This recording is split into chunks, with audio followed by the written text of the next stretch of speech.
Hello my champions, कैसे हो आप सब लोग। आई होप दोस्तों you are enjoying your life. MHI 102 इस बुक का नाम है आधुनिक विश्व है, मॉडर्न वर्ल्ड। जून 2025 के लिए गेस्ट पेपर देखेंगे और इसमें इम्पोर्टेंट क्वेश्चंस एंड आंसर्स मैंने लिखे हैं। 100 नंबर का पेपर आता है दोस्तों, 35 नंबर पास होने के लिए चाहिए अपने को। और टाइम इसमें आपको 3 घंटे का मिलता है, ठीक है। 20-20 नंबर के सवाल है, 500 शब्दों में लिखना पड़ता है और कुछ 10 नंबर के भी सवाल है, ठीक है।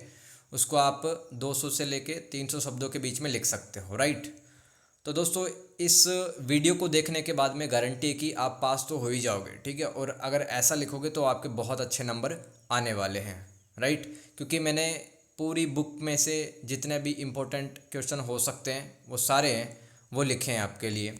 क्वेश्चन नंबर 1 देखते हैं दोस्तों। किस प्रकार पुनः जागरण और ज्ञानोदय ने आधुनिक विश्व के निर्माण में योगदान दिया। दोस्तों ये पुनः जागरण काल और ज्ञानोदय काल जानते हैं ना क्या चीज़ है।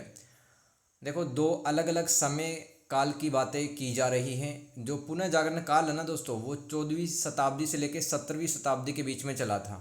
और जो ज्ञानोदय काल है वो आपका 17वीं शताब्दी से लेकर 18वीं शताब्दी के बीच में चला था। तो इस टाइम पर क्या चल रहा था यूरोप में, वही देखेंगे। पुनः जागरण, रिनाइसेंस और ज्ञानोदय यानी कि इनलाइटमेंट युग ने पारंपरिक धार्मिक रूप से वर्चस्व वाले विचारों से अधिक मानवतावादी, तर्क संगत और वैज्ञानिक विश्व दृष्टिकोण की ओर बदलाव को बढ़ावा देकर आधुनिक दुनिया को महत्वपूर्ण रूप से आकार दिया। यानी कि दोस्तों यूरोप के अंदर 15वीं शताब्दी की बात करें तो दोस्तों वहाँ पर चर्च व्यवस्था काफ़ी ज़्यादा प्रभावशाली थी। समाज के कुछ लोगों के पास में संसाधन ज़्यादा थे। और अगर 15वीं शताब्दी से पहले की बात करें तो वहाँ पर अंधकार युग चल रहा था, डार्क एरा चल रहा था वहाँ पे। इसका मतलब था कि लोगों के पास तर्क नहीं थे चीज़ों के लिए। मतलब समाज के अंदर कोई घटना होती है तो कोई अपना दिमाग लगाकर उस घटना को एक्सप्लेन नहीं करता था। जो वहाँ का जो चर्च का जो पोप है जो भी कह देता था वो लोग मान लिया करते थे, अंधविश्वास टाइप में। और दोस्तों वैज्ञानिक प्रगति नहीं थी यूरोप में अंधकार युग में। लेकिन जब पुनः जागरण काल चालू हुआ, ठीक है, पुनः जागरण काल चालू हुआ तब जा कर के यूरोप में चेतना विकसित हुई।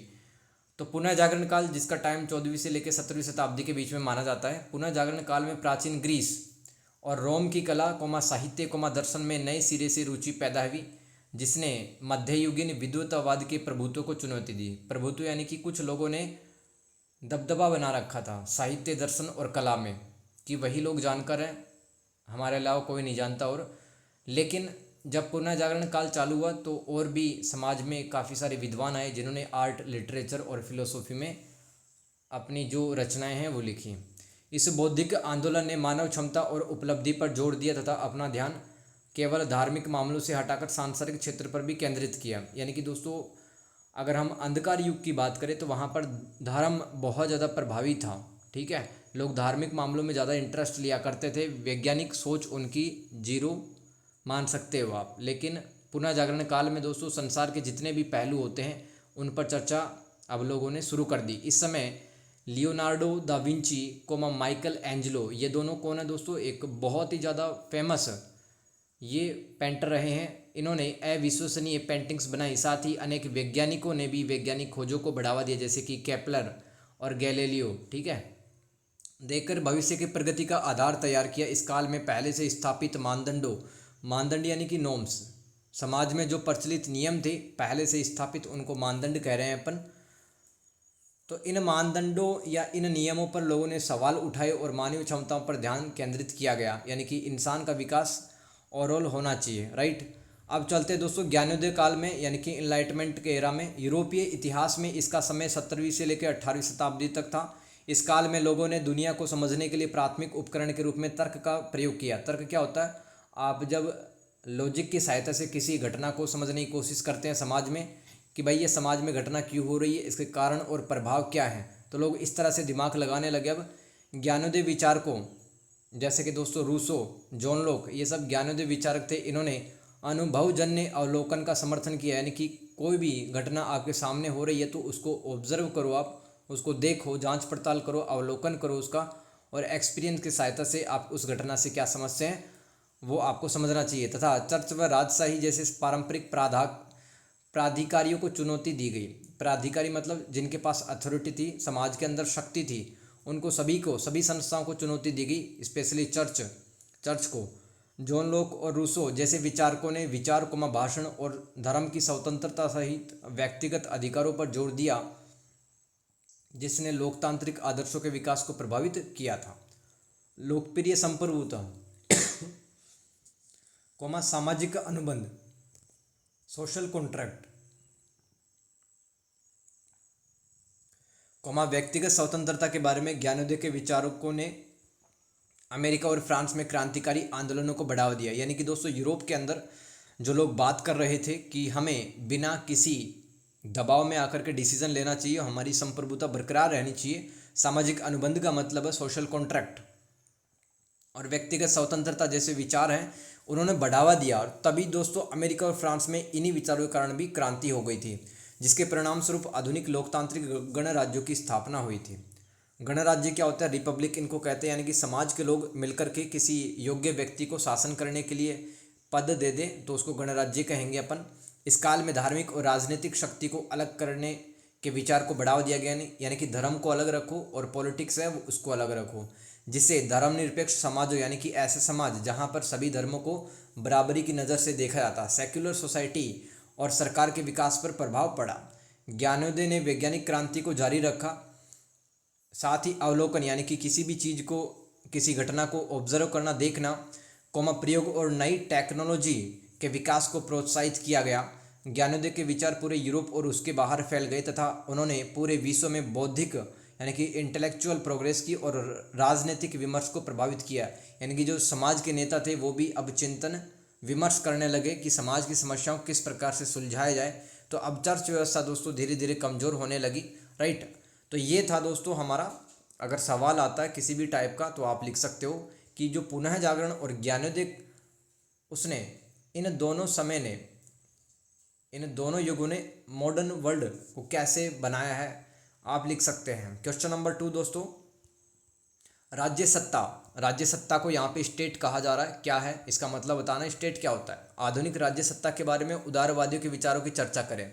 तो दोस्तों मैंने एक और वीडियो बना रखी है, दिसंबर 2024 में जो पेपर लगा था। देखो राज्य के संबंध में 3 विचार हैं, एक तो राज्य का उदारवादी सिद्धांत, और एक राज्य का मार्क्सवादी सिद्धांत, और राज्य का गांधीवादी सिद्धांत। तो दोस्तों मार्क्सवादी और गांधीवादी जो सिद्धांत है मैंने दिसंबर 2024 वाले पेपर में बताए हैं, और वो सवाल रिपीट भी होते हैं, ठीक है, 10-10 नंबर के और 20 नंबर के आते हैं, तो वहाँ से देख लेना। अभी चलते हैं अपन राज्य के बारे में समझते हैं कि एक पॉलिटिकल यूनिट है। एक राज्य क्या चीज़ है?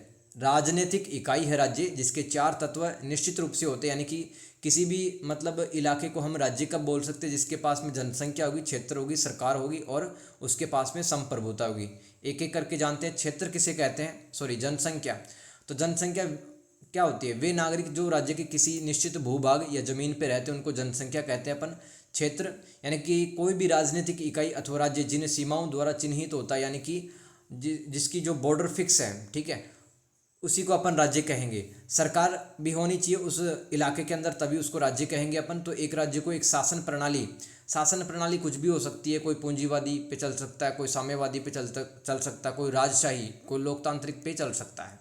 तो एक राज्य को एक शासन प्रणाली की आवश्यकता होती है, जिसमें कानून बनाने व नागरिकों को शासित करने हेतु सरकार की ज़रूरत होती है, क्योंकि नागरिकों के बहुत सारे विवाद हो सकते हैं। उन विवादों को कौन निपटाता है? सरकार निपटाती है। संप्रभुता यानी कि सॉवरेनिटी। तो क्या होता है दोस्तों संप्रभुता? आप जब बिना किसी दबाव में आए हुए डिसीजन लेते हो तो उसको संप्रभुता कहते हैं। किसी भी राज्य के पास कानून बनाने और लागू करने को अंतर्राष्ट्रीय संबंधों का संचालन करने तथा अपने मामलों को निर्धारित करने का अधिकार होना चाहिए, तभी वह राज्य कहलाएगा। यानी कि जैसे कि भारत आज संप्रभु एक देश है, यानी कि हमारी जो विदेश नीति है और घरेलू मामले हैं और विदेशी मामले, हम किसी के दबाव में नहीं आते हैं, हम स्वतंत्र रूप से डिसीजन हमारा लेते हैं। अब दोस्तों इसमें दूसरा पार्ट था राज्य के बारे में उदारवादियों के विचार बताएं। तो उदारवादी विचारक नागरिक स्वतंत्रता जैसे भाषण, धर्म और सभा की स्वतंत्रता के साथ साथ कानून के शासन और उचित प्रक्रिया के महत्व पर जोर देते हैं। उदारवादी यानी कि जो लिबरल लोग हैं दोस्तों, वो फ्रीडम को, राइट्स को, इनको बढ़ावा देते हैं, राइट। और कानून का शासन यानी कि दोस्तों गरीब और अमीर दोनों को बराबर न्याय मिलना चाहिए। सामाजिक और आर्थिक मुद्दों के समाधान में भूमिका की वकालत करते हुए उदारवादी आमतौर पर एक सीमित सरकार का पक्ष लेते हैं जो संविधान की सीमाओं के भीतर काम करती है और व्यक्तिगत स्वायत्तता का सम्मान करती है। यानी कि दोस्तों किसी भी राज्य में जो शासन की प्रक्रिया है वो संविधान के अनुसार चलनी चाहिए, राइट। और राज्य कम से कम इंटरफेयर दखल अंदाजी करे व्यक्ति के जीवन में, और व्यक्तिगत स्वायत्तता यानी कि एक इंसान की फ्रीडम को वो रिस्पेक्ट करे राज्य। आधुनिक उदारवादी अक्सर उन सरकारी कार्यक्रमों का समर्थन करते हैं जिनका उद्देश्य असमानता को कम करना, जैसे कि सभी के लिए शिक्षा, सभी के लिए परिवहन, सभी के लिए स्वास्थ्य। इससे क्या होगा दोस्तों, गरीब लोग हैं वो भी समाज की मुख्य विकास धारा में आएंगे। सामाजिक सुरक्षा प्रदान करना, जैसे कि बूढ़े लोगों के लिए पेंशन वगैरह देना तथा सभी नागरिकों के लिए शिक्षा और स्वास्थ्य सेवा तक पहुंच सुनिश्चित करना होता है। ये कौन मानते हैं? ये आधुनिक उदारवादी ऐसा मानते हैं कि राज्य को ऐसा काम करना चाहिए, ऐसे प्रोग्राम स्कीम चलाने चाहिए। उदारवादी मानते हैं कि स्थिरता, पूर्ण रोजगार और सतत विकास को बढ़ावा देने के लिए अर्थव्यवस्था के प्रबंधन में सरकार की भूमिका होती है। यानी कि दोस्तों कहीं ना कहीं बाजार में सुधार कौन करेगा? सरकार करेगी, राइट। नहीं तो दोस्तों पूंजीपति है वो गरीब व्यापारियों को दबा सकते हैं, और इकोनॉमी का मैनेजमेंट भी कौन करेगा? वो सरकार या राज्य करेगा। कई उदारवादी मानते हैं कि राज्य को जलवायु परिवर्तन, गरीबी, संघर्ष और वैश्विक चुनौती, जैसे कि दोस्तों आजकल साइबर क्राइम और ये जो नक्सलवाद है, ठीक है, ड्रग तस्करी, मानव तस्करी, वैश्विक चुनौतियां हैं, से निपटने हेतु अंतर्राष्ट्रीय संस्थाओं के साथ समन्वय यानी कि कोऑर्डिनेट करके और सहयोग करना चाहिए। आगे चलते हैं। क्वेश्चन नंबर 3, फ्रांसीसी क्रांति की विरासत अथवा धरोहर के प्रभाव का विश्लेषण करें। बार बार सवाल रिपीट होता है, इस साल भी रिपीट हो सकता है, 10 नंबर में भी आया हुआ सवाल है। रट लेना सवाल को और फिर आंसर रटना। देखो विरासत का मतलब लेगेसी है यहाँ पे, यानी कि फ्रांसीसी क्रांति से हम क्या समझ सकते हैं। आपको एक तो इसकी फ्रांसीसी क्रांति की विरासत बतानी है, यानी कि आप क्या सीख सकते हो, क्या इसके मूल्य थे, और फ्रांसीसी क्रांति के क्या प्रभाव या क्या परिणाम पड़े, ये इसका दूसरा क्वेश्चन होगा। तो पहला क्वेश्चन सोल्व करते हैं। प्रमुख विरासतें की इंपॉर्टेंट लेगेसी ऑफ फ्रांसीसी रेवोल्यूशन। तो क्रांति के स्वतंत्रता यानी कि जो फ्रांस की क्रांति थी उसके कुछ मूलभूत तत्व थे, जैसे कि शिक्षाएं भी आप बोल सकते हो, स्वतंत्रता, समानता और बंधुत्व यानी कि भाईचारा, फ्रेटर्निटी के मूल सिद्धांत पूरे यूरोप और उसके बाहर गूंजे तथा आत्मनिर्णय और लोकतांत्रिक सुधारों के लिए आंदोलन को प्रेरित किया गया। यानी कि दुनिया में अनेक जो देश, ठीक है, अनेक देश, जैसे कि फ्रांस के अंदर भी दोस्तों राजाओं का शासन चलता रहा है, वहाँ पे लोकतंत्र नहीं था, तो वहाँ की जो आवाम है, जनता है, वो स्वतंत्रता और समानता के लिए अब क्रांति करेगी ताकि वहाँ पर लोकतंत्र आ पाए। इस क्रांति ने निरंकुश राजाओं की शक्ति को कमजोर करने और प्रतिनिधि सरकारों के उदय का मार्ग प्रशस्त करने में महत्वपूर्ण भूमिका निभाई थी। यानी कि जो राजा है मनमाने ढंग से शासन चलाते थे, ठीक है, अत्याचार करते थे, उनकी सत्ता को उखाड़ फेंका इस क्रांति ने। और प्रतिनिधि सरकारों यानी कि जो जनता के द्वारा चुने गए जो कैंडिडेट हैं वही फ्रांस को अब चलाएंगे। क्रांति ने फ्रांसीसी लोगों में राष्ट्रीय पहचान और एकता की भावना को बढ़ावा दिया, जिससे अन्य यूरोपीय देशों में राष्ट्रवाद का विकास प्रभावित हुआ था। ज्ञानोदय विचारकों से प्रभावित इस क्रांति ने अभिव्यक्ति यानी कि अपने जो विचार, अपने थॉट, ओपिनियन है उसको आप एक्सप्रेस कर सकते हो, धर्म और प्रेस की स्वतंत्रता यानी कि जो न्यूज़पेपर है, सोशल मीडिया है, उसकी भी फ्रीडम होगी, वहाँ पे आप पोस्ट कर सकते हैं। जैसे मौलिक अधिकारों की स्थापना की गई तथा अंतर्राष्ट्रीय मानवाधिकारों के कानून के विकास को प्रभावित किया गया। ये हम पढ़ रहे हैं दोस्तों फ्रांसीसी क्रांति की विरासत अथवा धरोहर। क्रांति के परिणाम स्वरूप सामंतवाद का उन्मूलन हुआ। सामंतवाद क्या होता था? जिसमें एक सामंत है वो जागीरदारों का तथा जागीरदार है वो किसानों का शोषण करते थे, पूरी चेन बनी हुई थी, राइट। वो खत्म हो गई, सामंतवाद यानी कि फ्यूडलिज्म खत्म हो गया, चर्च की अधीनता खत्म हुई, सामाजिक असमानता भी कम हुई। क्रांति में स्वतंत्रता और आत्मनिर्णय पर जोर दिया गया, जिससे दुनिया के विभिन्न हिस्सों में उपनिवेश विरोधी आंदोलनों को प्रेरणा मिली। उपनिवेश विरोधी आंदोलन क्या होते हैं? जब कोई औपनिवेशिक शक्ति जैसे कि जो इंग्लैंड है उसने भारत को अधीन बनाया, कंट्रोल किया भारत पर, ठीक है, तो ऐसा कोई भी देश ना गुलाम बनाए किसी को भी, ऐसे आंदोलन उपनिवेश विरोधी आंदोलन कहलाते हैं। इसका प्रभाव क्या पड़ा था फ्रांसीसी क्रांति का? पढ़ लो, आ सकता है दोस्तों। क्रांति ने फ्रांस में सदियों पुरानी जो निरंकुश राजशाही है उसको समाप्त कर दिया और एक गणराज्य की स्थापना की गई, जहां पर लोग अपने में से ही किसी एक योग्य व्यक्ति को चुन करके शासन करने के लिए भेजते थे। फ्रांसीसी क्रांति ने स्वतंत्रता, समानता, बंधुत्व के विचारों को बढ़ावा दिया और लोकतंत्र की नींव रखी। फ्रांसीसी क्रांति के विचारों ने पूरे यूरोप और दुनिया भर में स्वतंत्रता, समानता और मानवाधिकारों के लिए आंदोलनों को प्रेरित किया। क्रांति ने फ्रांसीसी राष्ट्रवाद की भावना को मजबूत किया और अन्य देशों में भी राष्ट्रवाद के उदय को बढ़ावा दिया। यानी कि फ्रांसीसी क्रांति से अनेक जो गुलाम देश थे उन्होंने सीखा और अपने यहाँ पर जो राष्ट्रवादी आंदोलन थे उनको चलाया और आज़ाद भी हो गए। क्रांति ने, यानी कि जो फ्रांस की क्रांति है, फ्रांस में सामाजिक असमानता को कम करने और सामंती व्यवस्था को समाप्त करने में इससे मदद मिली। सामंतवाद वहाँ पर भी खत्म हो गया। क्रांति के बाद नेपोलियन बोनापार्ट का उदय हुआ दोस्तों। नेपोलियन बोनापार्ट सत्ता में आए और उन्होंने फ्रांस में एक साम्राज्य की स्थापना की थी।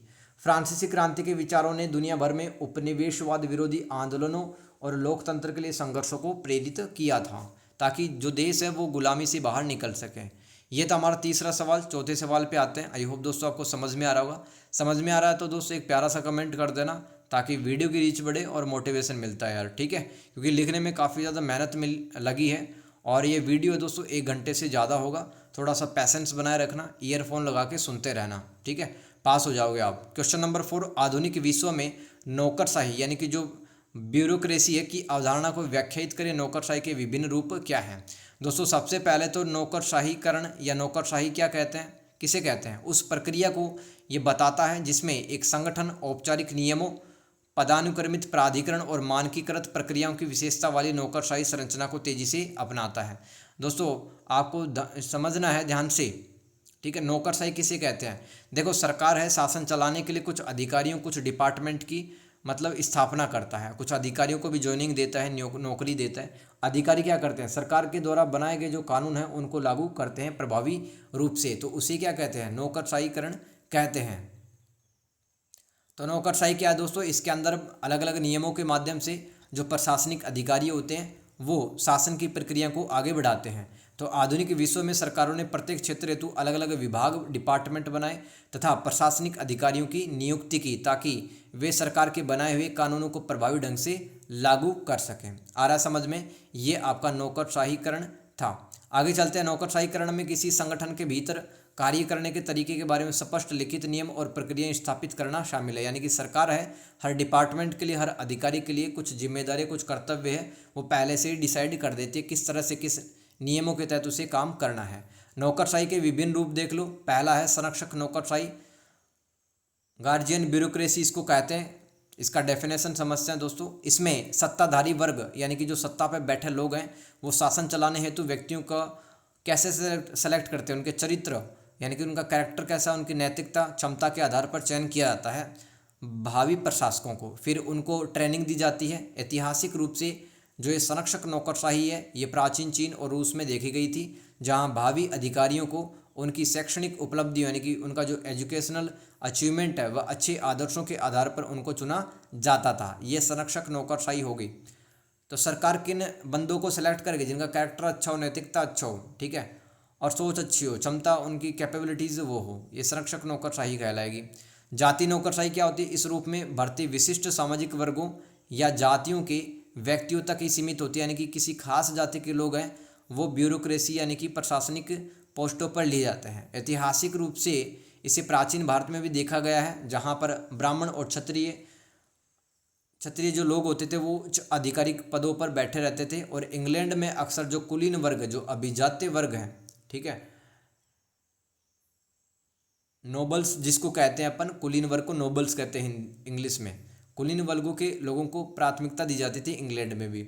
संरक्षण नौकरशाही क्या है, पेट्रोनेज ब्यूरोक्रेसी। इस प्रकार यह प्रकार भर्ती और पदोन्नति यानी कि प्रमोशन के लिए राजनीतिक संबंधों और एहसानों पर निर्भर करता है। यानी कि जो मतलब नेताओं की ज़्यादा चापलूसी करेगा, ठीक है, उनको खुश करने की कोशिश करेगा, उसी को प्रशासनिक पद दिया जाएगा।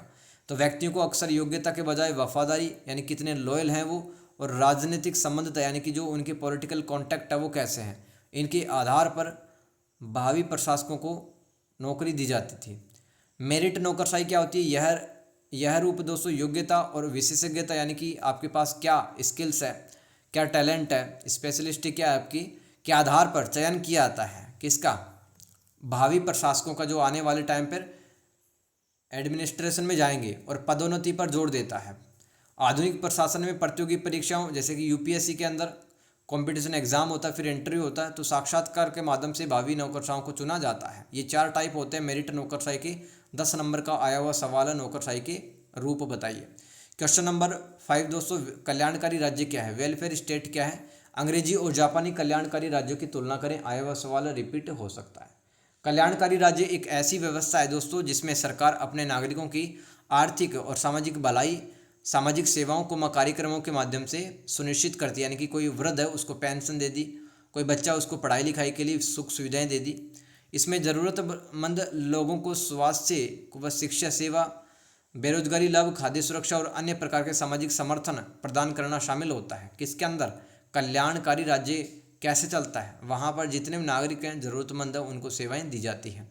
कल्याणकारी राज्य का उद्देश्य सभी नागरिकों के लिए बुनियादी जीवन स्तर सुनिश्चित करना और विभिन्न जोखिमों के विरुद्ध सुरक्षा प्रदान करके असमानता को कम करना है। तो ये ऐसी व्यवस्था अगर किसी राज्य में है तो वेलफेयर स्टेट कहलाएगा, कल्याणकारी राज्य कहलाएगा। इंग्लैंड व जापान के कल्याणकारी मॉडलों की या राज्य की तुलना दोस्तों, इंग्लैंड का मॉडल व्यक्तिगत जिम्मेदारी और सीमित राज्य हस्तक्षेप पर जोर देता है। यानी कि राज्य हस्तक्षेप इंटरफेयर कर सकता है और इंसान की भी जिम्मेदारी होगी, है ना, देश की अर्थव्यवस्था में वो योगदान करेगा। जबकि जापान में क्या है, रूढ़िवादी मॉडल है दोस्तों।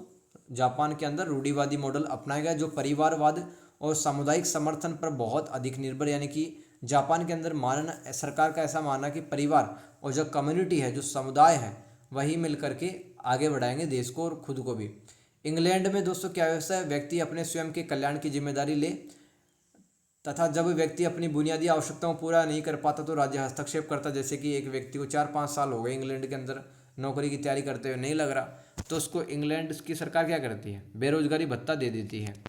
ब्रिटेन की कल्याण प्रणाली में सामाजिक बीमा कार्यक्रम जैसे कि बेरोजगारी लाभ योगदान के माध्यम से वित्त पोषित, यानी कि सरकार है उन व्यक्तियों की सहायता करती है तथा कम आय वाले लोगों को छूट प्रदान करना शामिल होता है। ये ब्रिटेन की कल्याणकारी नीति है।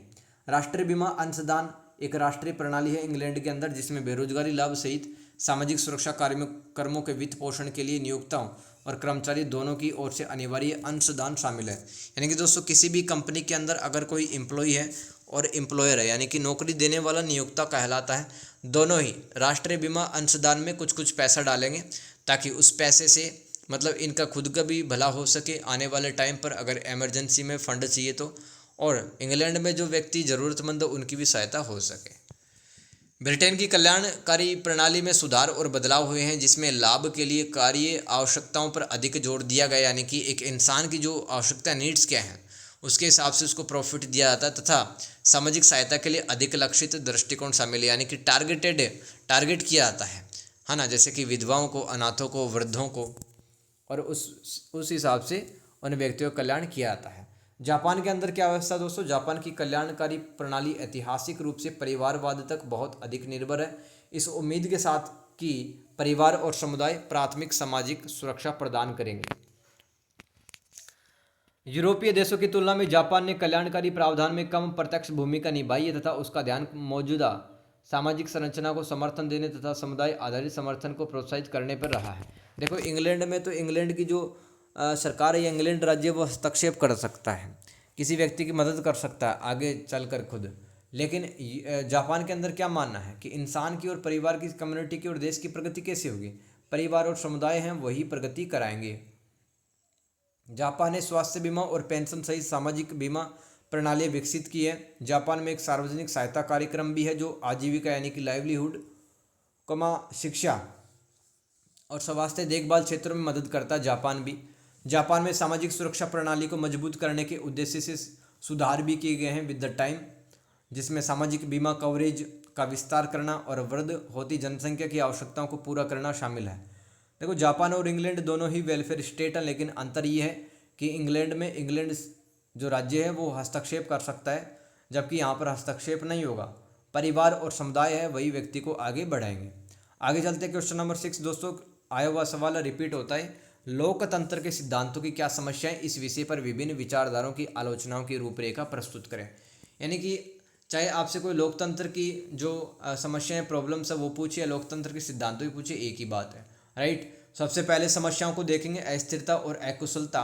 आलोचकों का तर्क है कि चुनाव और नेतृत्व में परिवर्तन से नीतिगत अस्थिरता पैदा हो सकती है जिससे दीर्घकालिक योजना और विकास में बाधा उत्पन्न हो जाती है। जैसे कि दोस्तों भारत के अंदर जब कोई प्रधानमंत्री या मुख्यमंत्री बनता है 5 साल के लिए, उसको पता है कि यार अब बाद में भी मैं बनना चाहता हूँ पीएम या सीएम, लेकिन उसको ये डर रहता है कि कहीं ना कहीं मेरा समर्थन है वो खो ना जाए विधायिका में। तो इसलिए भारत में नेताओं को ये लगी रहती है कि हमारी सीट है वो खतरे में ना चली जाए, तो वो जनता के लिए फिर दीर्घकालिक यानी कि लंबे टाइम तक चलने वाली ऐसी कोई नीतियाँ नहीं बना पाते। लोकतंत्र की कमी है। विविध दृष्टिकोणों के बीच परामर्श और समझौते की समझ हेतु निर्णय लेने की प्रक्रिया धीमी हो सकती है, जिससे तत्काल मुद्दों पर प्रतिक्रिया में देरी हो सकती है। यानी कि कोई ऐसा मुद्दा कि भाई आतंकवाद को ख़त्म करना है, किस तरह से किसानों का भला करना है। अब क्या होता है दोस्तों, अलग अलग पार्टियां होती है लोकतंत्र के अंदर। जानते हैं आप विपक्ष में कितनी पार्टियां होती है, सबके अलग अलग राय विचार होते हैं, दृष्टिकोण या नज़रिए होते हैं। तो फिर किसी भी टॉपिक पे हम डिसीजन नहीं ले पाते हैं कम से कम टाइम में। बहुमत का अत्याचार, तो लोकतंत्र का जो बहुसंख्यकवादी मॉडल जो है दोस्तों, अल्पसंख्यकों यानी जो कि संख्या में कम है किसी भी देश में के हितों और अधिकारों का दमन करने का कारण बन सकता है। ये जो लोकतंत्र का बहुसंख्यकवादी मॉडल है, ये हम कमियां पढ़ रहे हैं, ठीक है, लोकतंत्र या लोकतांत्रिक सिद्धांतों की। लोकतंत्र कमजोर समूह के अधिकारों और हितों की पर्याप्त रूप से रक्षा नहीं कर पाता है। अभिजात वर्ग का कब्जा और भ्रष्टाचार, देखो धनी व्यक्ति और शक्तिशाली शक्तिशाली हित समूह यानी कि समाज के अंदर कुछ पावरफुल लोग हैं दोस्तों, वो लोकतंत्र के अंदर रह तो रहे हैं लेकिन उनके पास रिसोर्स ज़्यादा है, असमानता बढ़ती जा रही है, इस तरह से लिख देना। हित समूह राजनीतिक प्रक्रियाओं को प्रभावित कर सकते हैं, जिससे समान भागीदारी का सिद्धांत कमज़ोर हो जाता है। यानी कि जो अमीर लोग हैं वो सरकार के कॉन्टैक्ट में रहते हैं, अपना काम बनवा लेते हैं। गरीब आदमी है दोस्तों वही परेशान होता है। लोकतंत्र में कभी कभी रिश्वतखोरी, वोट खरीदना, चुनावी धोखाधड़ी के मामले सामने आते हैं। आगे चलते हैं, नागरिक उदासीनता व ज्ञान की कमी। कम मतदाता, जो कम अगर वोटर हैं, मतदान और राजनीतिक चर्चा में जनता की भागीदारी में कमी लोकतांत्रिक संस्थाओं की वैधता और प्रभावशीलता को कमज़ोर कर सकती है। यानी कि अगर किसी भी देश में लोकतंत्र तो है लेकिन वहाँ के जो लोग हैं वो वोट देने ही ना जाए, उनकी कोई राजनीति में इंटरेस्ट ही नहीं है, तो फिर क्या हो सकता है, लोकतांत्रिक संस्थाओं की जो मान्यता है, वैधता है, वो कम हो सकती है, कमज़ोर हो सकती है। नागरिक को राजनीतिक मुद्दों के बारे में समझ नहीं होती, इससे उनकी भागीदारी है राजनीति में कम होती चली जाती है। विविध समाजों में चुनौतियाँ क्या है दोस्तों, लोकतंत्र को विविधता से युक्त समाजों में जैसे कि भारत में चुनौतियों का सामना करना पड़ता है, क्योंकि काफ़ी सारी जातियाँ होती हैं उस देश में, काफ़ी सारे धर्म के लोग रहते हैं और सांस्कृतिक मतभेद सामने उभर के आते हैं। तो राजनीतिक स्थिरता भी और अस्थिरता, इनस्टेबिलिटी और संघर्ष का कारण बन सकते हैं, राइट। तो किसी भी लोकतंत्र के अंदर अगर बहुत ज़्यादा डाइवर्सिटी है दोस्तों तो पॉसिबिलिटी होगी वहाँ पर शांति और अमन चैन का माहौल नहीं होगा। मजबूत क्षेत्रीय पहचान राष्ट्रीय एकता व लोकतांत्रिक सुदृढ़ीकरण में बाधा बन सकती है। यानी कि किसी इलाके को ऐसा लगा कि हमें इस देश के अंदर नहीं रहना है या फिर ज़्यादा अधिकार चाहिए, तो राष्ट्रीय एकता वो भी प्रभावित होगी और लोकतंत्र भी प्रभावित होगा। आलोचनाएं देखो दोस्तों लोकतंत्र या लोकतांत्रिक सिद्धांतों की। प्लेटो, जो दार्शनिक प्लेटो था, उन्होंने क्या कहा, उन्होंने उनकी क्रिटिसिज्म पढ़वा। प्लेटो ने लोकतंत्र की आलोचना करते हुए कहा कि यह अत्याचार और अस्थिरता से ग्रस्त एक प्रणाली है। अभिजातीय सिद्धांत क्या कहता है, लोकतंत्र स्वाभाविक रूप से दोषपूर्ण है क्योंकि इसमें अधिकतर शक्तियां अभिजात वर्ग या अमीर लोगों के पास में होती हैं। मार्क्सवादी आलोचना, लोकतंत्र पूंजीवादी शासन का मुखौटा, यानी कि कहने के लिए लोकतंत्र किसी भी देश में, लेकिन वहाँ पर जो अमीर जो पूंजीपति है उन्हीं के पास में रिसोर्सेज हैं सबसे ज़्यादा। जो अंतर्निहित आर्थिक असमानता वर्ग संघर्ष को छुपाता है। नारीवादी आलोचना देख लो। नारीवादी विद्वान उन तरीकों पर प्रकाश डालते हैं जिनसे लोकतंत्र में लैंगिक असमानता और महिलाओं की जो स्थिति है वो निम्न बनी हुई है, कम बनी हुई है। आप देखो ना, भारत के लोकसभा, राज्यसभा और राज्य की विधानसभा में कितनी आपको महिलाएं दिखेंगी, काफ़ी कम दिखेंगी। क्वेश्चन नंबर 7, शीत युद्ध से आप क्या समझते हैं? इसने वैश्विक राजनीति ने वर्ल्ड पॉलिटिक्स को किस प्रकार से प्रभावित किया?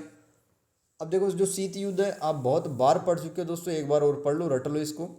शीत युद्ध यानी कि कोल्ड वार भू राजनीतिक तनाव और प्रतिद्वंदिता का दौर था। भू राजनीतिक मतलब जियो पॉलिटिक्स, किसी भी इलाके को लेकर कोई राजनीति की जाती है उसको भू राजनीति कहते हैं।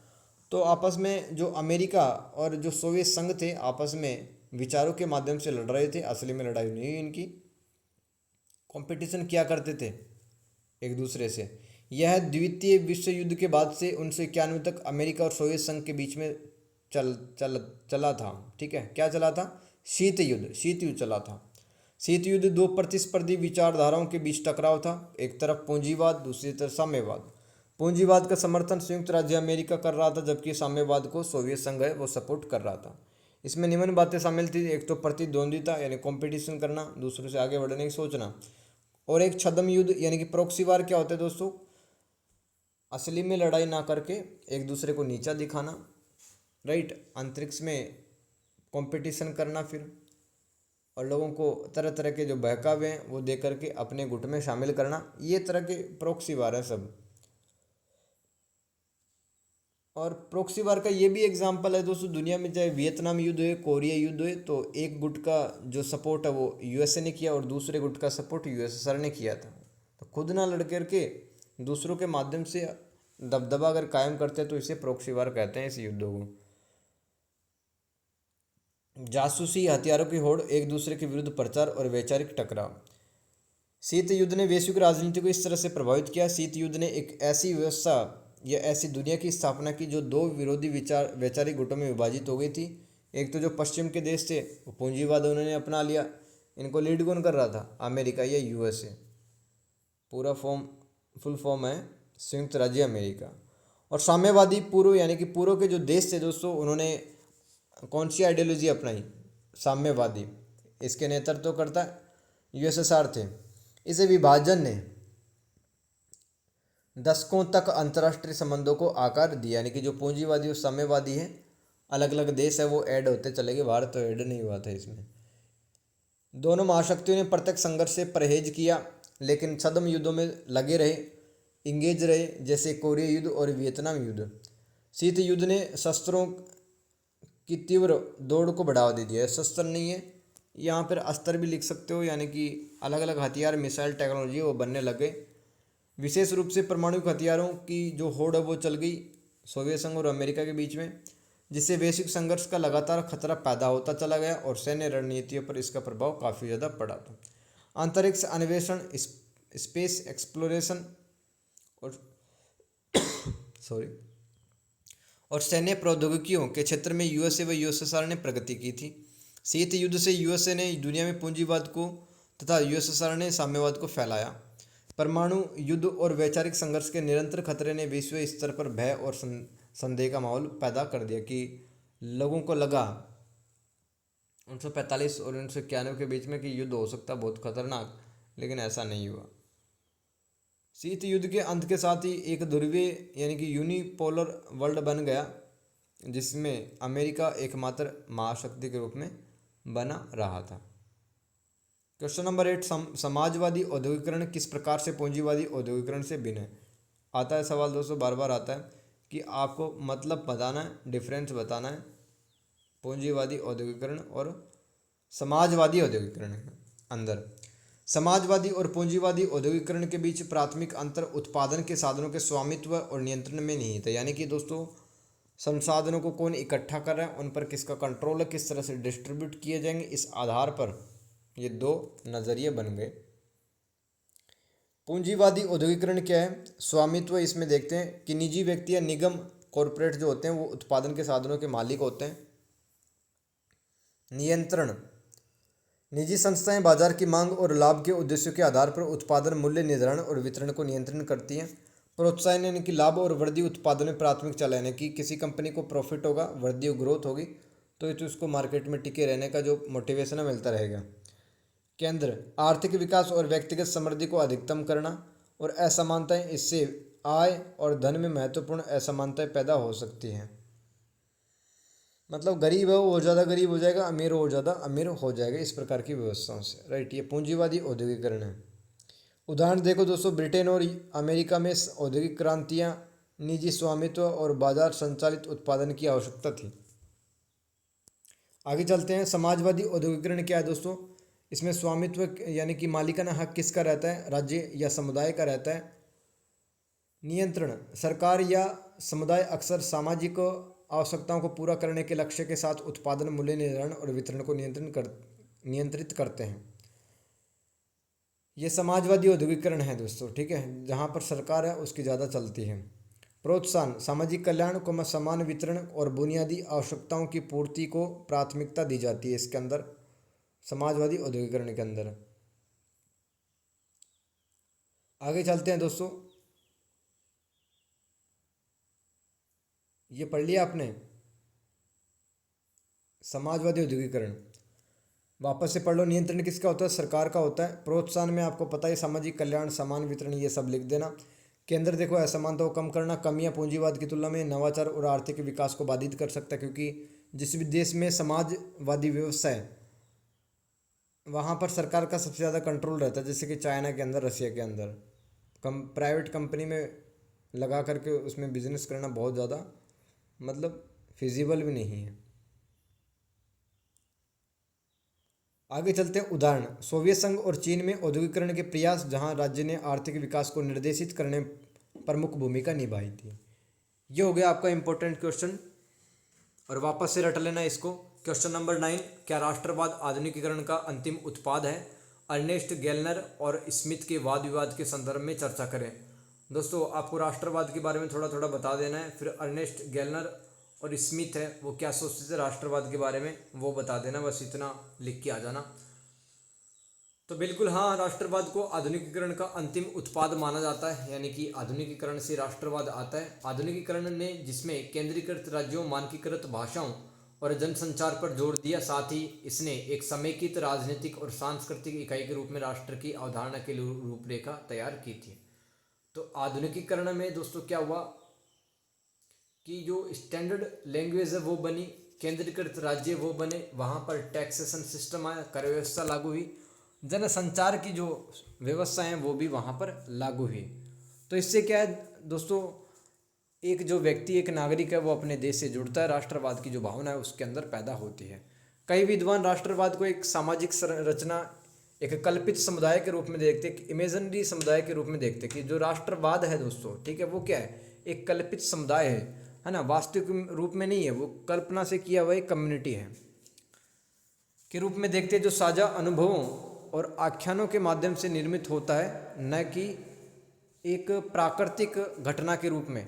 यानी कि जो राष्ट्रवाद है वो प्रकृति के द्वारा नहीं दिया गया, वो तो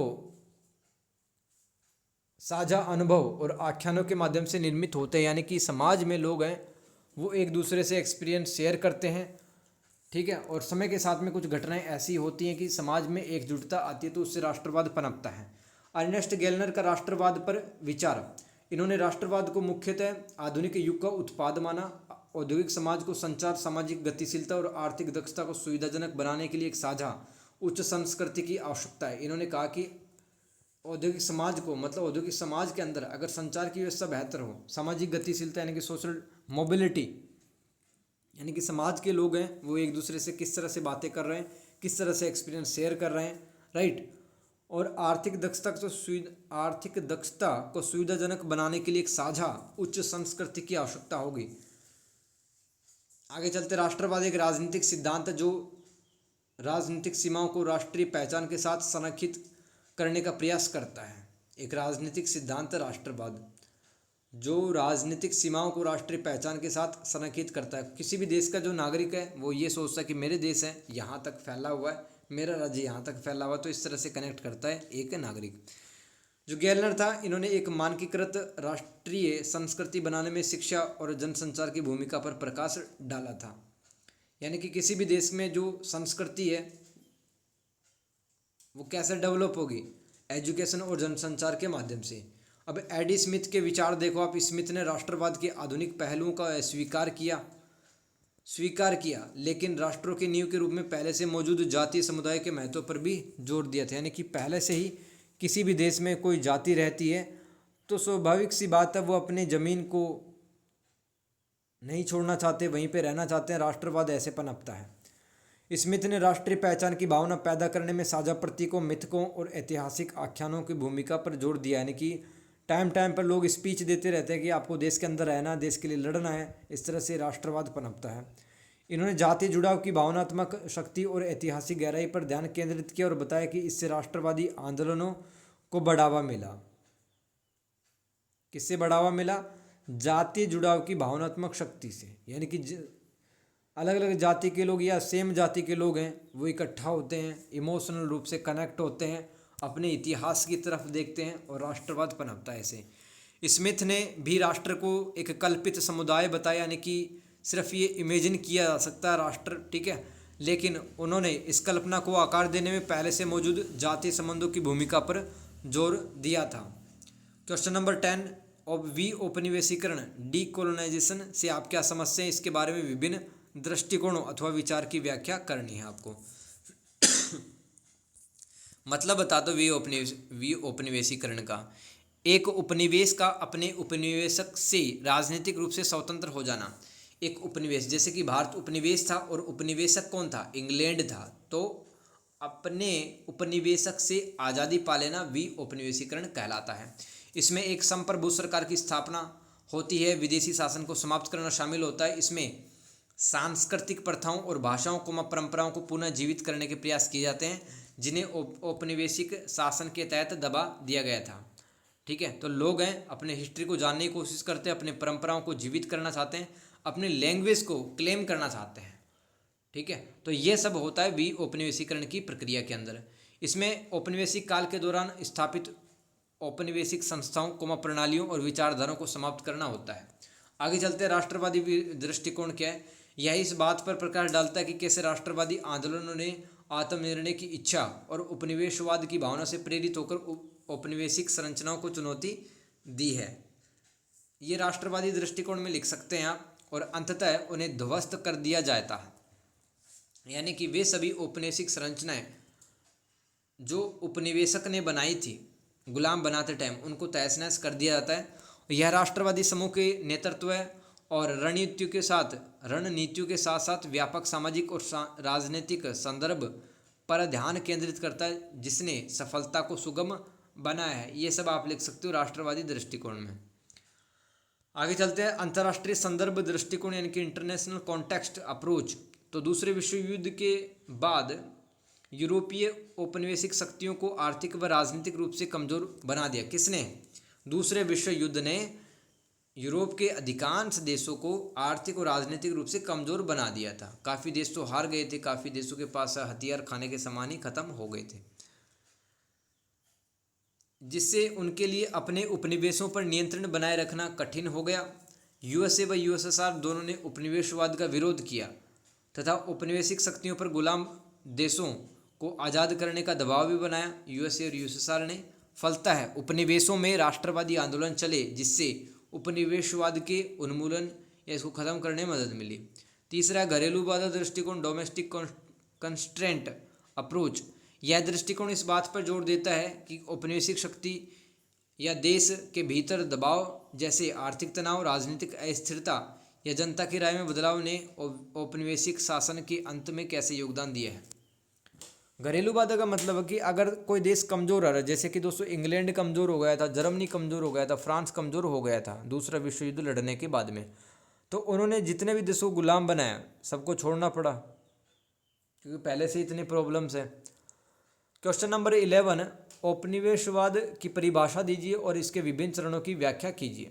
उपनिवेशवाद एक विचारधारा अथवा प्रक्रिया है दोस्तों। इसमें एक शक्तिशाली औपनिवेशिक शक्ति द्वारा किसी क्षेत्र पर नियंत्रण करना, जैसे कि इंग्लैंड ने भारत पे किया था, प्राय सैन्य बल व कूटनीति के माध्यम से तथा स्थानीय आबादी पर अपना शासन स्थापित करना शामिल होता है। इसमें उपनिवेशी आबादी यानी कि जो गुलाम बनाए गए आबादी लोग हैं पर उपनिवेशक की संस्कृति, भाषा, धर्म और राजनीतिक प्रणाली को थोपना शामिल होता है, जैसे कि इंग्लैंड ने भारत में ये सब कुछ थोपा जबरदस्ती, जिसके परिणाम स्वरूप स्वदेशी संस्कृति का दमन या विनाश हो जाता है। प्रथम चरण देखो उपनिवेशवाद के।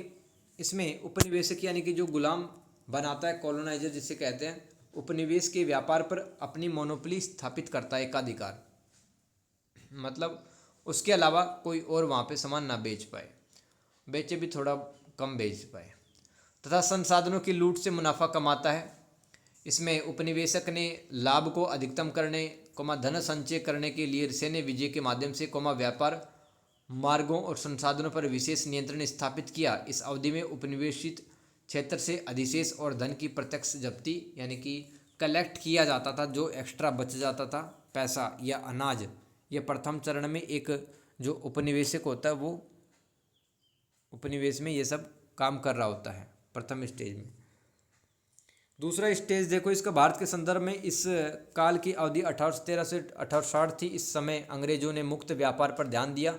भारत को कच्चे माल का स्रोत बताकर भारत का शोषण किया गया। भारत से कपाल और नील है वो इंग्लैंड ले जाई जाती थी और अंग्रेजों ने भारत को एक वस्त्र बाजार के रूप में भी देखा था। बना बनाया माल है वो इंग्लैंड से भारत आता था। तीसरा चरण देखो उपनिवेशवाद की। भारत में यह समय 1860 में स्टार्ट हुआ। अंग्रेजों ने भारत में रेलवे और अन्य उद्योगों में अपना निवेश इन्वेस्टमेंट किया। भारत के बुनियादी ढांचे को सुधारा गया और ये सब अंग्रेज कर रहे थे अपने फ़ायदे के लिए। क्वेश्चन नंबर 12, 20वीं सदी के पूर्वार्ध यानी कि दोस्तों 1950 से पहले की बातें होंगी इसमें। विश्व की महाशक्तियों के बीच अंतर्राष्ट्रीय प्रतिद्वंदिता पर टिप्पणी लिखे। बार बार आता है सवाल और इसके लिए डेडिकेटेड चैप्टर भी आपकी बुक के अंदर है। तो आपको लिखना क्या कि भाई दुनिया के अंदर जो तरह तरह के देश थे ना वो आपस में किस तरह से लड़ रहे थे या लड़ने वाले थे, जैसे कि पहला विश्व युद्ध और दूसरे विश्व युद्ध के बारे में आप लिख सकते हो। इस तरह से होड़ लगी थी आगे निकलने में, प्रतिद्वंदिता चलती थी राज्यों के बीच। तो साम्राज्यवाद और औपनिवेशिक प्रतिस्पर्धा। अफ्रीका, एशिया और मध्य पूर्व में उपनिवेशों और संसाधनों के लिए यूरोपीय शक्तियों के बीच तीव्र प्रतिस्पर्धा हुई। कौन है वो ज़्यादा रिसोर्सेज लेगा, जिसके कारण तनाव और प्रतिद्वंदिता उत्पन्न हुई। जैसे कि भारत में पुर्तगालियों को, फ्रांसीसियों को किसने हराया? इंग्लैंड ने, क्योंकि इंग्लैंड है वो भारत के व्यापार पर एकाधिकार स्थापित करना चाहता था। जर्मनी का उदय। 19वीं सदी के अंत और 20वीं सदी के प्रारंभ में जर्मनी के तीव्र औद्योगिकरण और सैन्य निर्माण में ब्रिटेन और फ्रांस के स्थापित प्रभुत्व को चुनौती दी, जिससे हथियारों की होड़ को बढ़ावा मिला। तो धीरे धीरे ऐसी परिस्थितियाँ क्रिएट हो रही थी कि फर्स्ट वर्ल्ड वॉर हो जाएगा, हर कोई देश है ताकतवर बनना चाहता था। बदलते गठबंधन। तो प्रथम विश्व युद्ध से पहले के युग में गठबंधन बने, जैसे कि दोस्तों ट्रिपल अलायंस, इसमें जर्मनी, ऑस्ट्रिया, हंगरी, इटली शामिल है। और ट्रिपल एटेंटे में फ्रांस, रूस, ग्रेट ब्रिटेन शामिल है, जिससे तनाव व प्रतिद्वंदिता बढ़ी। कुल मिला के आपको यही बताना है कि कंपटीशन कैसे बढ़ रहा है राज्यों के बीच में। प्रथम विश्व युद्ध 1914 से 18 के बीच में ऑस्ट्रिया के राजकुमार फर्डिनेंड की हत्या कर दी गई थी। उसके बाद में कई घटनाएं हुई, फलता है वैश्विक संघर्ष स्टार्ट हुआ, अलग अलग देश लड़ने लग गए अब, जिसमें प्रमुख यूरोपीय शक्तियां और उपनिवेश शामिल थे। उनके युद्ध के परिणाम स्वरूप बड़े पैमाने पर जानहानि हुई, यानी कि लोग मारे गए, क्षेत्रीय परिवर्तन हुए और साम्राज्यों का पतन हुआ था। पहले विश्व युद्ध के बाद की अस्थिरता देखो। पहले विश्व युद्ध के बाद नई अंतर्राष्ट्रीय व्यवस्था बनाने हेतु राष्ट्रीय संघ यानी कि लीग ऑफ नेशन बनाया गया, लेकिन अनसुलझे कुछ मुद्दे थे, तनाव थे, उनको आज भी सोल्व नहीं किया गया है। आगे चलते हैं। द्वितीय विश्व युद्ध 39 से लेकर 45 के बीच में चला था ये। नाजी जर्मनी, नाजी एक विचारधारा है दोस्तों, हिटलर नाजीवाद को फॉलो करता था। फासीवाद ये भी एक विचारधारा है, इटली में मुसोलिनी इसको प्रैक्टिस किया करता था। और शाही जापान की आक्रामक विस्तारवादी नीतियों के कारण एक वैश्विक संघर्ष उत्पन्न हुआ जो पहले से भी अधिक विनाशकारी था। और इसमें मित्र शक्तियाँ जैसे ग्रेट ब्रिटेन, फ्रांस, सोवियत संघ, अमेरिका जैसे जो देश हैं वो ध्रुवीय शक्ति यानी कि जो एक्सिस पावर्स है उनसे लड़ रहे थे। एक्सिस पावर में बचे हुए देश आ जाएंगे यूरोप के। यूएसए व यूएसएसआर का उदय दोस्तों दूसरे विश्व युद्ध के बाद दो महाशक्तियों का उदय हुआ। दोनों के बीच वैचारिक संघर्ष के परिणाम स्वरूप शीत युद्ध हुआ। वैचारिक युद्ध का मतलब है आप जब विचारों से लड़ते हैं, विचारों के माध्यम से ही, हथियारों से न लड़ करके। सॉरी। क्वेश्चन नंबर 13 आता है दोस्तों, रिपीट हुआ काफ़ी बार।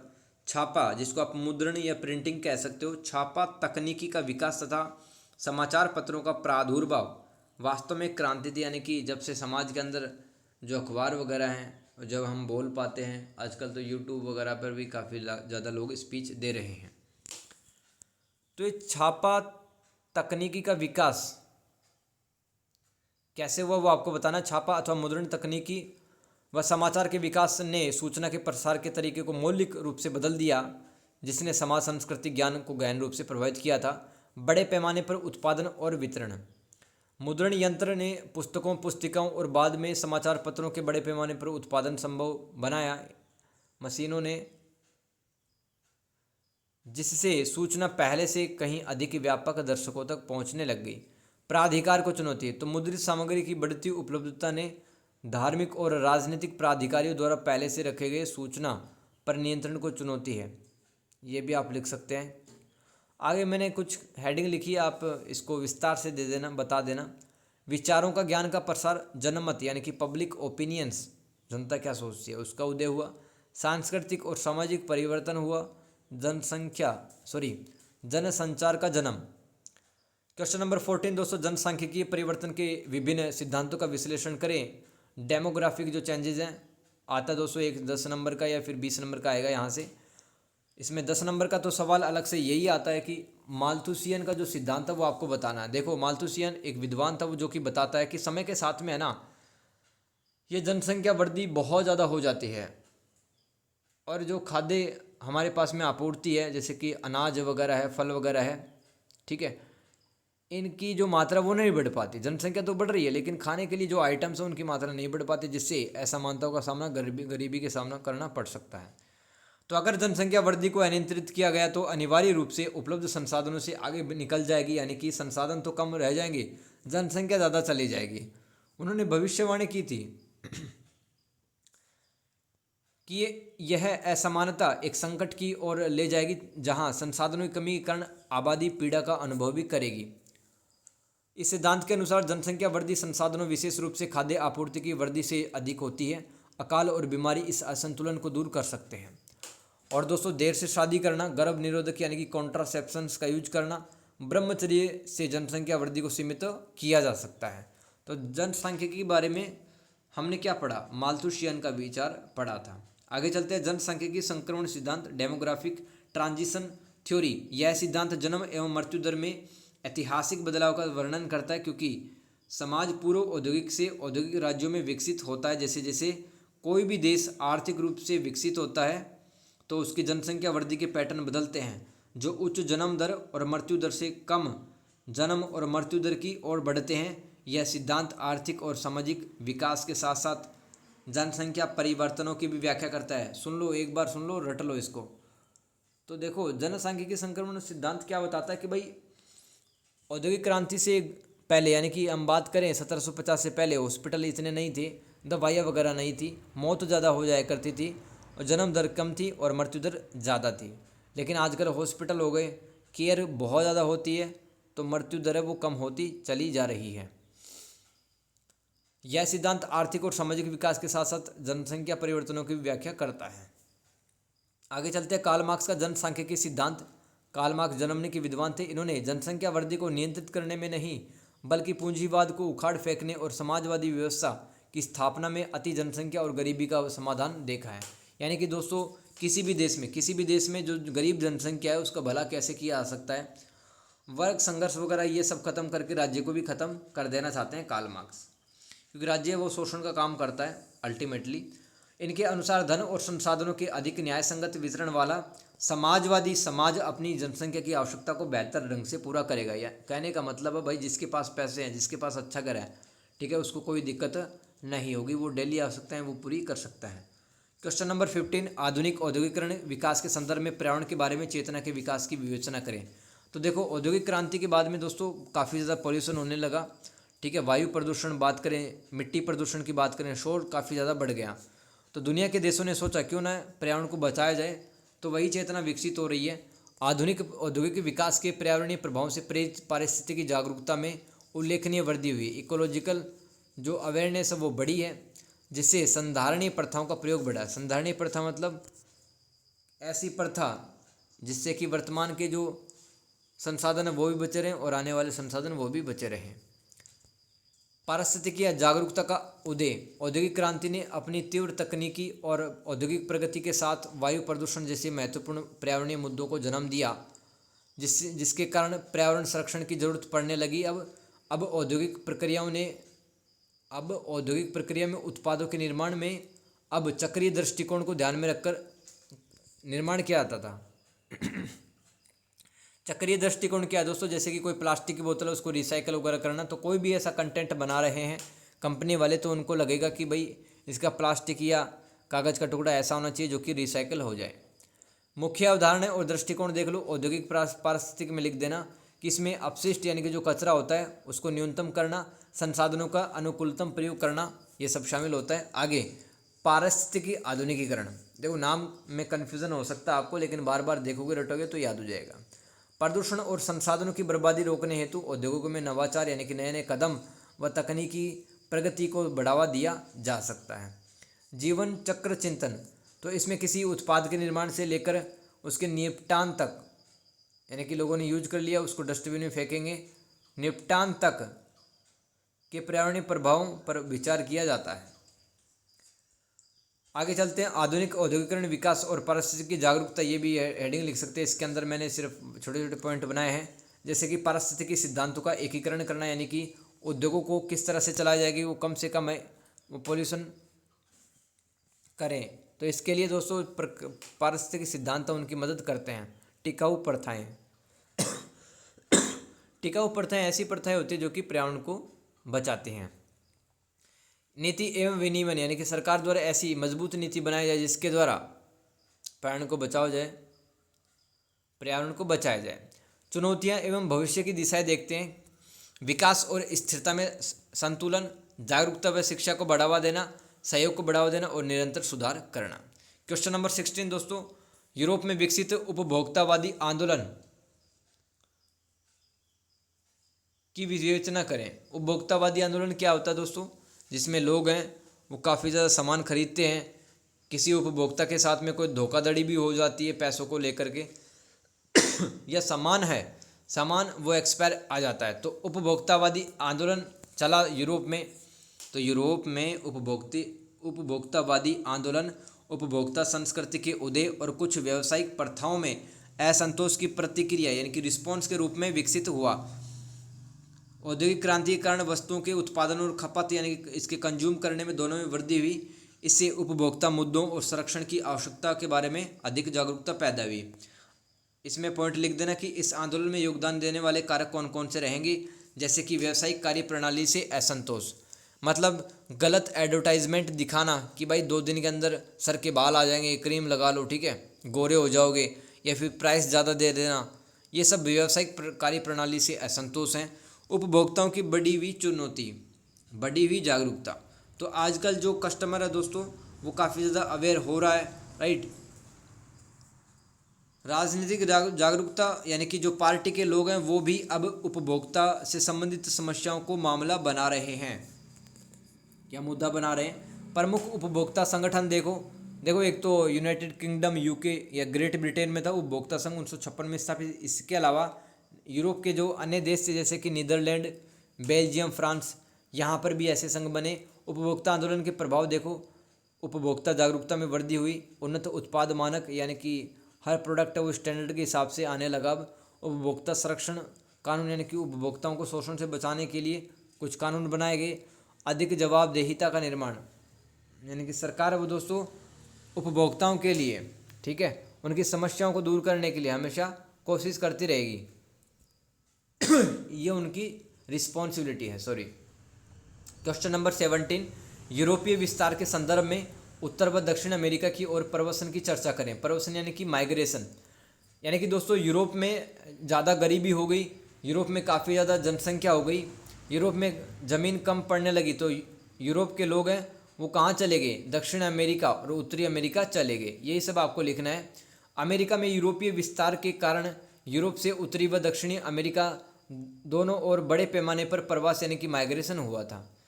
अब देखो यूरोपीय प्रवास की प्रेरणा यानी कि यूरोप के लोगों को क्या ऐसा लगा कि जाना चाहिए अब अमेरिका में, तो यूरोप में अत्यधिक जनसंख्या हुई, गरीबी और अवसरों की कमी ने कई लोगों को अमेरिका में बेहतर अवसर की तलाश करने के लिए मजबूर किया। धार्मिक उत्पीड़न की वजह से भी अमेरिका में यूरोपीय लोग आए। जो अल्पसंख्यक थे, माइनॉरिटी थे इंग्लैंड के अंदर, उनका शोषण होता था, तो वो भागकर कहाँ चले गए? अमेरिका चले गए। राजनीतिक अस्थिरता थी, यहाँ पर भूमि उपलब्धता थी अमेरिका के अंदर, और इंग्लैंड के अंदर थी राजनीतिक अस्थिरता, तभी तो लोग छोड़ के आ गए। यूरोपीय व्यक्तियों के द्वारा अमेरिका में ईसाई धर्म का प्रचार प्रसार करना और शक्ति प्राप्त करने की चाह से भी वो अमेरिका आए थे। यूरोपीय प्रवास का क्या प्रभाव पड़ा? एक तो अमेरिका की जनसंख्या में वृद्धि हुई, दूसरा, जातीय व सांस्कृतिक संरचना में वृद्धि, इनकी जातियाँ वगैरह भी बदलती है, कल्चर बदलता है, सामाजिक व आर्थिक परिवर्तन भी होता है। नई बीमारियों का आगमन हुआ और अमेरिका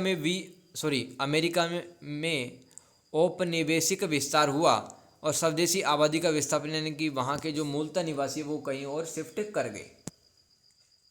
क्वेश्चन नंबर 18, रोमांटिकवादियों, इसको हिंदी में कहते हैं दोस्तों स्वच्छंदतावादियों, और फ्रेडरिक नीत्शे ने प्रबोधन के बुनियादी सिद्धांतों पर किस तरह से सवाल उठाए। पहला ही सवाल आ सकता है, किस्मत अच्छी रही तो देखो, रोमांटिकवादी कौन होते हैं? जो स्वच्छंदता यानी कि जो फ्रीडम को एंजॉय करना चाहते हैं वो सब लोग होते हैं। जैसे कि आप पढ़ो, ये रोमांटिकवादियों के तर्क क्या थे प्रबोधन के बुनियादी सिद्धांतों पर? किन्होंने? रोमांटिकवादियों ने, जैसे कि विलियम ब्लैक और सैमुअल टैनर ने ज्ञानोदय में तर्क पर अत्यधिक जोर दिए जाने पर सवाल उठाए, यानी कि किसी भी घटना पर इतने ज़्यादा भी लॉजिक नहीं लगा देना चाहिए। ये कौन कर रहा है? विलियम ब्लैक और सैमुअल टैलर, ये सब कौन है? रोमांटिकवादी हैं। तर्क दिया कि भावनाएं अंतर्ज्ञान, कल्पना ज्ञान और समझ के समान ही होता है, यानी कि जो आपका छुपा हुआ जो ज्ञान है ना दोस्तों, वो वास्तविक ज्ञान और समझ के समान ही होता है। वे व्यक्तिपरक अनुभव, यानी कि जो ये लोग होते हैं रोमांटिकवादी या स्वच्छंदतावादी, ये व्यक्तिपरक अनुभव को, व्यक्तिगत भावनाओं और व्यक्तिगत दृष्टिकोणों को महत्व देते हैं। ये प्रकृति को प्रेरणा, आध्यात्मिक अंतर्दृष्टि और भावनात्मक संबंध के स्रोत के रूप में देखते हैं तथा अक्सर इसे ज्ञानोदय के उस दृष्टिकोण से तुलना करते हैं जिसमें प्रकृति को एक तर्क संगत प्रणाली के रूप में समझा और नियंत्रित किया गया था। यानी कि कहीं ना कहीं दोस्तों, ये जो रोमांटिकवादी थे ये भी मतलब प्रबोधन, यानी कि चाहते थे लोगों में इनलाइटमेंट आए, लेकिन ये दूसरी तरह से काम कर रहे थे, यानी कि व्यक्तिगत सोच पर काम करना, व्यक्तिगत भावनाओं को ऑब्जर्व करना और प्रकृति को एक तर्क संगत प्रणाली के रूप में समझा जाता था कि यानी कि प्रकृति के अंदर कोई भी घटना हो रही है तो उसका जो कारण कार्य प्रभाव है वो जाना जा सकता है। नीत्शे के तर्क देखो, अब नीत्शे ने तर्क को सार्वभौमिकता और वस्तुनिष्ठ सत्य पर ज्ञानोदय को चुनौती दी। देखो, वस्तुनिष्ठ क्या होता है? एक तो आत्मनिष्ठ होता है जिसमें कोई भी अपना विचार रखता है किसी भी परिस्थिति को लेकर, और वस्तुनिष्ठ का मतलब जैसे कि परसों आग लग गई, 2 लोग घायल हो गए, इस तरह से डेटा फैक्ट बताते हो, वस्तुनिष्ठ होता है जहाँ पर आप खुद के विचार नहीं देते हो। वस्तुनिष्ठ सत्य पर ज्ञानोदय को चुनौती देते हुए तर्क दिया कि व्यक्तियों को बाहरी प्रणालियों पर निर्भर रहने की बजाय अपने स्वयं के मूल्यों और अर्थों पर निर्माण करना चाहिए। उन्होंने मानव प्रगति के बारे में ज्ञानोदय के आशावाद पर सवाल उठाए और कहा इसने शून्यवाद और जीवन शक्ति में गिरावट को जन्म दिया है। यानी कि हम किसी पर डिपेंडेंट जब हो जाते हैं या फिर किसी से आस करने लगते हैं कि हम पास हो जाएंगे या हमें पास करवा देंगे, लेकिन दोस्तों ये आशावाद है ना, ये हर बार सही नहीं होता, क्योंकि इससे वो व्यक्ति के जीवन शक्ति में गिरावट आती है। नीत्शे कह रहे हैं इसने शून्यवाद और जीवन शक्ति में गिरावट को जन्म दिया। वे कला और सृजनात्मकता पर जोर देते हैं। कौन जोर देता है? नीत्शे। क्रिएटिविटी पर और आर्ट पर जोर देते हैं, क्रिएटिविटी और आर्ट पर। क्वेश्चन नंबर 19 दोस्तों, लास्ट सवाल है मेरी तरफ से, टिप्पणी लिखना है। 10 नंबर का हर सवाल होगा यहाँ पर। जैविक आक्रमण, बायोलॉजिकल इन्वेजन। मैं आपको बताता हूँ सिंपल से लैंग्वेज में। जैसे कि अमेरिका घूमने गए, वहाँ पर एक फूल का पौधा लेके आ गए घर पे, काफ़ी ज़्यादा पसंद आया आपको अमेरिका से। अब वो फूल का पौधा थोड़ा वाइल्ड नेचर का है, जंगली नेचर का है, तो जहाँ पर भी लगा दो घास को खा जाएगा या फिर पेड़ पौधों को ख़त्म कर देगा, तो वो जैविक आक्रमण कहलाता है एक तरह का। वह प्रक्रिया जिसमें एक प्रजाति, जिसमें पौधे, जानवर, कवक, बैक्टीरिया को उसके मूल क्षेत्र से बाहर एक नए क्षेत्र में पेश किया जाता है और वहाँ एक व्यवहार्य आबादी स्थापित की जाती है। यानी कि उस पेड़ के द्वारा मल्टीपल पेड़ बना दिए जाते हैं, जो अक्सर नए पारिस्थितिक तंत्र के लिए नकारात्मक परिणामों के साथ हो सकती है। जैसे कि दोस्तों जो देसी प्रजातियों को काफ़ी ज़्यादा इससे खतरा है। जैसे कि नीम की पेड़ के पास में आपने फूल का पौधा लगा दिया तो वो सुखा देगा, सीधी सी बात है। वैश्वीकरण किसे कहते हैं? ग्लोबलाइजेशन या भूमंडलीकरण वह प्रक्रिया जिसमें पूंजी यानी कि कैपिटल, श्रम यानी कि लेबर और मानव संसाधन, जैसे कि हमें अभी तो कुछ नहीं आता लेकिन हमें कोई ऐसी सुधारना सिखा दे तो हमें काम धंधा रोजगार मिल जाएगा तो हम क्या बन गए, मानव संसाधन ह्यूमन रिसोर्सेज बन गए। कोमा ज्ञान व तकनीक का आदान प्रदान होता है, इससे दुनिया में सांस्कृतिक आर्थिक राजनीतिक एकीकरण होता है। वैश्वीकरण के सकारात्मक व नकारात्मक प्रभाव भी पड़े हैं। वैश्वीकरण सकारात्मक जैसे कि अब दुनिया भर के देश अब वो इकट्ठा होते हैं एक मंच पर, पर्यावरण की समस्या को सोल्व करते हैं। सकारात्मक प्रभाव, नकारात्मक मतलब इससे उपभोक्तावाद बढ़ता जा रहा है, कचरा बढ़ता जा रहा है इससे, वैश्वीकरण से। आतंकवाद भी है, वो वैश्वीकरण का नकारात्मक प्रभाव ही है। इससे पूरा विश्व एक गांव बन गया है। गुटनिरपेक्ष आंदोलन क्या था, बार बार आता है दोस्तों। इसकी स्थापना बेलग्रेड जो कि यूगोस्लाविया में है 1961 में इसकी स्थापना होती है। एनएम भी कहते हैं इसको। संस्थापक देश, फाउंडर देश कौन से थे, यूगोस्लाविया, भारत, मिस्र, घाना, इंडोनेशिया। इसके उद्देश्य क्या थे गुटनिरपेक्ष आंदोलन के, किसी भी सैन्य गुट में शामिल हुए बिना स्वतंत्र विदेश नीति का पालन करना, शीत युद्ध के दौरान अमेरिका और यूएसएसआर के बीच तनाव को कम करना, विकासशील देशों के हितों को बढ़ावा देना, अंतर्राष्ट्रीय शांति और सुरक्षा बनाए रखना, उपनिवेशवाद व साम्राज्यवाद का विरोध करना और मानवाधिकार व सामाजिक न्याय को बढ़ावा देना। ये उसके उद्देश्य हो जाएंगे गुटनिरपेक्ष आंदोलन के। क्वेश्चन नंबर 4 देखते हैं इसी में, नाभिकीय अस्त्रों की होड़ को नियंत्रित करने के प्रयत्न क्या क्या किए गए हैं दोस्तों। और 20 नंबर में भी आए तो इसको विस्तार से बता देना, शॉर्ट में बता रहा हूँ। एक तो परमाणु अप्रसार संधि है, जिसके तहत कहा जाता है कि भाई आप परमाणु हथियार नहीं खरीदोगे, नहीं बेचोगे, इस तरह की बातें। दूसरा है व्यापक परमाणु परीक्षण प्रतिबंध संधि CTBT, कि आप अपने देश में अगर आपके पास में कोई सॉलिड रीज़न नहीं है तो आप परमाणु हथियारों को नहीं बना सकते। CTBT और NPT ये कहते हैं। तो इन्हें दोनों में ही भारत नहीं है, क्योंकि भारत को पास तो चाहिए न्यूक्लियर जो फैसिलिटी है, न्यूक्लियर बॉम्ब वगैरह, क्योंकि दोस्तों हमारे जो पड़ोसी हैं उन पर हम ट्रस्ट नहीं कर सकते ना। इसमें कोरिया भी शामिल है। परमाणु हथियार निषेध संधि, इसको कहते हैं TPNW। ये भी मतलब कहता है कि परमाणु हथियारों का जो भंडारण है वो भी नहीं करना चाहिए, बेचना खरीदना वगैरह नहीं चाहिए, परमाणु हथियार नहीं बनाने चाहिए। सामरिक स्ट्रेटेजिक जो आर्म्स होते हैं, सामरिक स्तर न्यूनीकरण वार्ता, ये दोस्तों अमेरिका और सोवियत संघ के बीच में की गई थी कि हम जो हथियार हैं बहुत लिमिटेड बनाएंगे, विध्वंसक हथियार नहीं बनाएंगे। अंतर्राष्ट्रीय परमाणु ऊर्जा एजेंसी IAEA, ठीक है। तो ये कुछ प्रयास आप देख सकते हैं कि दुनिया के अंदर जो नाभिकीय हथियार आप जानते हैं कितना ज़्यादा नुकसान कर सकते हैं। जापान पे गिराए गए थे, हिरोशिमा और नागासाकी आज भी अफेक्टेड है उन 2 बमों से, राइट। तो इस तरह से दोस्तों ये जो सॉल्यूशन है ये कंप्लीट होता है, और मेरे को आप सपोर्ट करते रहे इसी तरह से। कोई अगर नीडी पर्सन है उसके पास भेज सकते हैं। पेपर ख़त्म होने के बाद में मेरे को इसी वीडियो के नीचे आप बताना कि आपको पेपर सॉल्यूशन कैसा लगा है, ठीक है। इसी वीडियो को बार बार देखो, आपके लिए ही बनाई है दोस्तों, काफ़ी मेहनत लगी है, 30 पन्ने हैं टोटल, ठीक है। और इसको रिकॉर्ड भी किए हैं, तो मेरे को ज़रूर से बताना आप कैसा गया पेपर, राइट। बार बार देखो, टाइम है तो लिख लिख के याद कर सकते हो। MHI 102 का ये मेरी तरफ से गेस्ट पेपर था। Thank you so much everyone. अपना ख्याल रखिए, खुश रहिए, मस्त रहिए, पेपर बढ़िया जाने वाला है। Thank you and good bye.